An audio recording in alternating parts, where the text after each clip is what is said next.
आदमी ने शादी कर ली, अल्लाह मेरी जल्दी शादी करा दो, सीधा सादा था बेचारा, शादी कर ली। अल्लाह मुझे जल्दी बेटा दे दे, मुझे बेटा देगा मैं मौलवी बनाऊंगा, हाफिज बनाऊंगा। अल्लाह ने 3 ही महीने में बेटा दे दिया। खुश है अल्लाह, मेरी सुन ली। बाहर निकला, लोगों ने कहा पागल है, सुन ली क्या सुन ली? 3 महीने में भी कोई बच्चा पैदा होता है? अरे मैंने दुआ मांगी थी अल्लाह से। अरे दुआ मांगी थी अल्लाह से तो क्या मतलब? अब दुआ मांगो अल्लाह मेरे बेटे को जवान कर दे तो कल ही कर देगा क्या? तो क्या हुआ? कहा तुम्हारी बीवी ने 3 महीने में बच्चा पैदा किया। 3 महीने में होता ही नहीं है, 9 महीने में बच्चा होता है। अच्छा 9 महीने में होता है। गया अपनी बीवी के पास, उतारी चप्पल, मारा 2-3। वो कहती क्यों मार रहे हैं, क्या बात है, गलती तो बताओ। क्या गलती है कि बच्चा 9 महीने में होता, तूने 3 महीने में क्यों पैदा किया? तू बच्चा लगे। उसने कहा अल्लाह तूने मुझे कैसा आदमी दे दिया, ये तो हिसाब जोड़ना भी नहीं आता है, इसको तो मैथ ही नहीं आती है, ये 9 महीने को 3 महीना बोल रहा है। वो कहता 9 महीने में हुआ है? का बीवी कह रही 9 महीने में, गांव वाले कह रहे हैं, मोहल्ले वाले 3 महीने में। अल्लाह मैं किसकी मानूं? बीवी बोलती तो हिसाब क्यों नहीं जोड़ लेते हो? का जुड़ा हिसाब कैसे हुआ 9 महीने में? तो कहा कि बताओ मेरी शादी तुमसे हुई, उसको कितना महीना हुआ? का 3। का और तुम्हारी शादी मुझसे हुई, उसको कितना महीना हुआ? का 3। का 3 महीना मेरी शादी का, 3 महीना तुम्हारी शादी का, 3 कितना हुआ? का 6। का बच्चा कितने महीने के बाद हुआ? का 3। का 6 और 3 कितना हुआ? का 9। का देखो हुआ ना 9 महीने के बाद बच्चा। आदमी कहता हाँ यार बात तो ठीक है, 3 महीना मेरी शादी का, 3 तेरी शादी का, 3 6, 3 महीने बाद बच्चा 9। अरे मरने दो कमीनों को, अल्लाह ने जल्दी दे दिया इसलिए कर रहे हैं। मरने तो नहीं बीबी, तुम ठीक हो, रखो फिर ऐसी बीवी। आज़ादी दोगे और तो यही सब दिन देखना पड़ेंगे, यही सब दिन। आपकी बीवियां भी आपको पहाड़े पढ़ाएंगी। जा रही सहेली के पास, ये पता लगाओ सहेली के पास जा रही है कि सहेला के पास जा रही है, ये पता आप लगाओ अपनी बेटियों पर। ओफो आ गया यार, तसव्वुर करो हजरत मरियम जिन्होंने आगे चलकर बगैर शौहर के ईसा को पैदा किया। ये मरियम मस्जिद के मेहराब में बैठी हुई, जकरिया इनकी किफालत कर रहे हैं, इनकी परवरिश कर रहे हैं। और कहां बड़ी हुई? मस्जिद के मेहराब के अंदर। हजरत जकरिया एक दिन मरियम से मिलने मेहराब में आते हैं, मस्जिद के अंदर आते हैं, तो मरियम के पास ऐसे फल देके जिसका मौसम नहीं है। भाई सेब का मौसम में सेब आता है, हर चीज का एक मौसम होता है। आम के मौसम में आम का मौसम नहीं। हजरत जकरिया देख रहे हैं कि इस फल का तो मौसम नहीं है, लेकिन मरियम के पास ये फल आ गए हैं। फौरन क्लास ले ली, अन्ना लके हाजा, आए मरियम यहां कौन आता है कौन जाता है, ये तेरे पास फल कहां से आए? आए मरियम इस फल का मौसम नहीं है, बेमौसम फल तेरे पास कौन ला रहा है, ये किसने दिए? मेरे कौम के जवानों सुनो, 80-80 साल के बुजुर्गों सुनो, जिनके पास 1 बेटी 2 बेटी 3 बेटी 4 बेटी 5 बेटी 6 बेटियां, सुनो,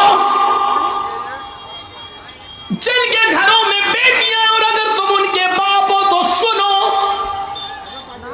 उस औरत से सवाल किया जा रहा है जिसकी पाक दामनी का ऐलान अल्लाह ताला ने आपसे किया है, जिसके पाक और साफ होने का ऐलान अल्लाह ने किया है। सूरह मरियम के अंदर अल्लाह ने मरियम को पाक साफ करार दिया, लेकिन ऐसी नेक औरत से भी पूछताछ हो रही है, ऐसी नेक और शरीफ औरत से भी उसका सरपरस्त, उसका गार्जियन सवाल कर रहा है, ये बेमौसम फल तेरे पास कहां से आए? तुम अपनी बेटी से सवाल कर सकते हो, मैंने तो तुझे मोबाइल नहीं दिलाया, ये तेरे पास एंड्रॉइड मोबाइल कहां से आया? मैंने तो इसमें 399 का जो अब 444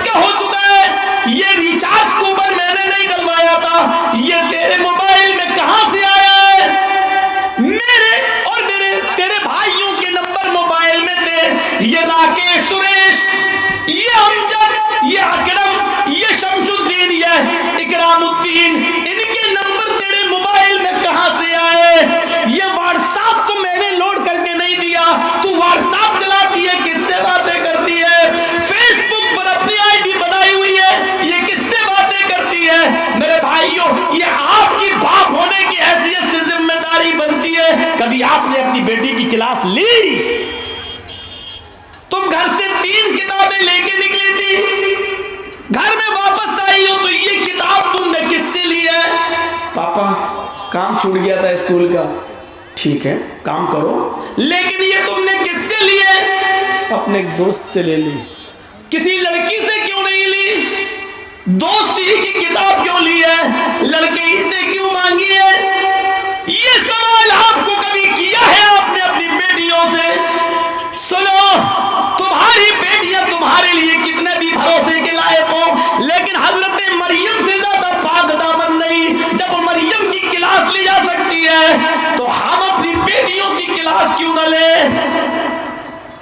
मरियम की आंखों में आंसू आ गए, अपने गार्जियन से बोलती है, आपका ये सवाल कि ये नेमतें कहां से आई?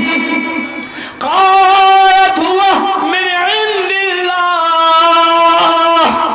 आए मेरे गार्जियन, में आप ही की बेटी हूं, आप ही की सरपरस्ती में पली हूं, आपके संस्कार मुझे मिले, आपकी नेक स्वभाव में मैं रही हूं, मैं गलत कदम नहीं उठा सकती। आए ज़करिया, आए मेरे गार्जियन, ये सारी नेमतें मेरे पास अल्लाह के पास से आई है, गैब से आई है, जन्नत से आई है, कोई फरिश्ता लाया है, किसी ने हमें दी नहीं है। मैं आपका मुंह कभी काला नहीं होने दूंगी। ये मरियम जवाब दे रही हैं। क्या आपकी बेटियां ये जवाब दे सकती हैं आपको कि अब्बू या पापा, मैं आपका मुंह काला नहीं होने दूंगी, शर्मिंदगी आपको नहीं होने दूंगी? हमारी बेटियों के पास ये जवाब नहीं है। ये हिसाब किताब हमें खुद करना है। अपनी बेटियों की जिम्मेदारी, ये बाहर टहल रही हैं, टहल कैसे रही हैं? आपका यहाँ बैठना मौलाना जर्जीस के जबान से निकलने वाली कुरान और हदीस का सुनना यहाँ इतना जरूरी नहीं था जितना जरूरी आपका यह था कि आपकी बहन, आपकी बेटी जलेबी कैसे खरीद रही है, चूड़ी कैसे खरीद रही है। आपका जरूरी यह था कि आप अपनी बेटी को पकड़ के लाते और जलसेगाह में औरतों के पिंडा में बिठाते और बाहर नहीं घूमने देते, आपको सवाब मिलता। जर्जीस की तकरीर सुन ली और बेटी आपकी घूमती रही, आपकी नेकी आपके मुंह पे मार दी गई है और बेटी के घूमने का अजाब आपके मुंह पर, आपके ऊपर और डाल दिया गया है। यह एहसास है आपको? मौलाना बड़ी सख्त तकरीर हो रही है, होगी सख्त। होम्योपैथिक दवा से अब इलाज नहीं हो रहा, ऑपरेशन करना पड़ रहा है, करना पड़ रहा है। सीता जी ने को भगा के ले गया रावण है, तो सीता जी का चेहरा उनके छोटे भाई राम ने, लक्ष्मण ने नहीं देखा था। नथुनी मिली, कहा मैं नहीं पहचानता, मेरी भाभी सीता नाक में पहनती थी, मैंने आज तक अपनी भाभी का चेहरा नहीं देखा। भाभी का, हिंदू धर्म में भी देवर और भाभी का पर्दा है।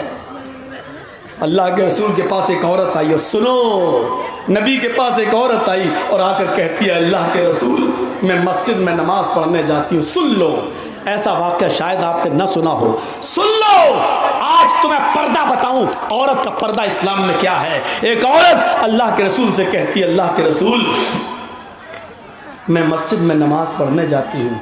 आपने कहा जा सकती हो। कहा अल्लाह के रसूल मैं बहुत नीचा चादर, चेहरा छिपाकर, हाथों में सॉक्स, हाथों में ग्लव्स और पैरों में सॉक्स पहनकर और चादर लंबी पहनकर, ज़मीन से घिसटती हुई चादर, यानी ज़मीन से कुछुलती हुई चादर, इतनी लंबी चादर मैं पहनती हूँ कि ज़मीन से मिट्टी को छुलती है, मैं इतनी लंबी चादर पहनकर जाती हूँ। आपने कहा बीबी चादर इतनी ही लंबी होनी चाहिए। कहा अल्लाह के रसूल कभी कभी रास्ते में गंदगी पड़ी होती है, पेशाब और पायखाना पड़ा होता है। सुनो, कभी कभी रास्ते में पेशाब और पायखाना पड़ा होता है। अरे अल्लाह के रसूल क्या मैं पेशाब और पायखाने को क्रॉस करने के लिए ये पड़ा है, मैं उसको फांदना चाहती हूँ, क्रॉस करना चाहती हूँ। अगर मैं ऐसे ही निकलूँगी तो चादर में लैट्रीन या पेशाब पायखाना लग जाएगा, तो क्या मैं थोड़ी सी चादर ऊपर करके यहाँ तक, इतनी, ऐसे उसने इशारा किया, इतनी चादर मैं उठा लूँ, यहाँ तक कर लूँ और गंदगी को क्रॉस करके आगे निकल जाऊँ और फिर चादर को छोड़ दूँ, तो क्या मेरे लिए ये जायज़ है? अल्लाह के रसूल ने कहा, तुम चादर क्यों उठाओगी? ज़मीन पर लग रही है, लगने दो। तुम दाएं से निकल जाओ, तुम थोड़ा सा बाएं हो जाओ, पूरी सड़क चौड़ी होती है। कहा, अल्लाह के रसूल, गलियों से गुजरना पड़ता है, गलियां तंग होती हैं, और दाएं से गुजरूं तो इधर मर्द बैठे होते हैं, बाएं से अगर गुजरूं तो उधर भी मर्द बैठे हुए होते हैं। मैं नहीं चाहती हूं कि मर्दों के पास से गुजरूं, मैं उसी लैट्रीन, उसी गंदगी को क्रॉस करके आगे बढ़ सकती हूं, लेकिन चादर को थोड़ा सा उठा लूं तो। आपने कहा, बीबी अगर दाएं मर्द बैठे हों और बाएं भी मर्द हों तो तुम उसी लैट्रीन के ऊपर से गुजर जाओ और चादर को मत उठाओ। गंदगी पड़ी है लेकिन चादर को उठाने की इजाज़त नहीं। उसने कहा, अल्लाह के रसूल, अगर चादर नहीं उठाऊंगी तो पेशाब व पायखाना उस चादर में लग जाएगा। अल्लाह के नबी फरमाते, मेरी आपने फरमाया, बीबी मोहतरमा खातून, अय अल्लाह की बंदी, पेशाब व पायखाना तेरी चादर में लग जाता है तो लग जाने दे, अगर लग जाए तो लग जाने दे। कहने लगी, अल्लाह के नबी, मैं उसी चादर को ओढ़कर मस्जिद में नमाज पढ़ती हूँ, मैं मस्जिद में जाकर भी उस चादर को उतारती नहीं हूँ, मैं उसी चादर में नमाज पढ़ती हूँ। अगर पेशाब व पायखाना उस चादर में लग जाएगा तो वो चादर गंदी नापाक हो जाएगी, फिर मैं उस चादर को ओढ़कर नमाज कैसे पढ़ूंगी? अल्लाह के नबी फरमाते, बीबी तेरी चादर नापाक नहीं होगी, बीबी तेरी चादर नापाक नहीं होगी।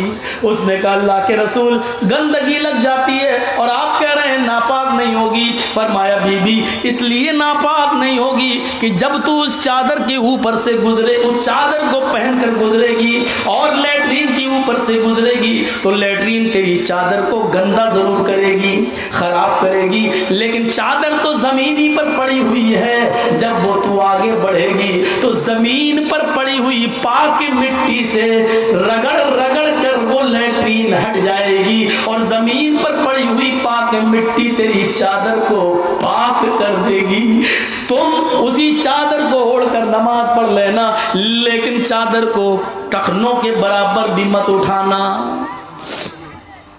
इस हदीस की रोशनी में हम अपने समाज का जायजा लें, हम अपनी औरतों के पर्दे का जायज़ा लें, अपनी बेटियों के पर्दे का जायज़ा लें और फिर सोचें कि क्या है।